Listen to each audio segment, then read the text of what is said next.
হাই friends, সকলোকে good morning. কি কৰি আছ হা?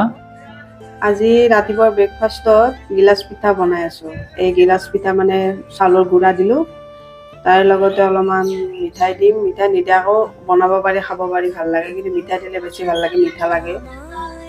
লগতে চাউলৰ গুড়াখিনি অকণমান নিমখ সানি এনেকুৱাকৈ গুড়া কৰি মানে মিক্স কৰি লৈ কিনে দিলোঁ। এতিয়া কুকাৰত বনাইছোঁ, ভিতৰত পানী দি পেলাই এনেকুৱাকৈ চিটিটো গুচাই দিছোঁ আৰু এই গিলাচ পিঠা হৈ গ'ল। দেখিছেনে?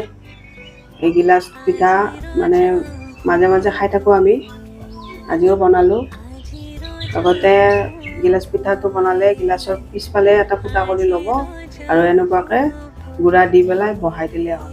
বাকী লগতে গাখীৰ দিয়া চাহ বনাম, সেইকাৰণে গাখীৰ গৰম কৰি লৈছোঁ। এতিয়া গাখীৰ দিয়া চাহ হৈ গ'ল, লগতে গাখীৰ চাহ আৰু পিঠা এনজয় কৰক।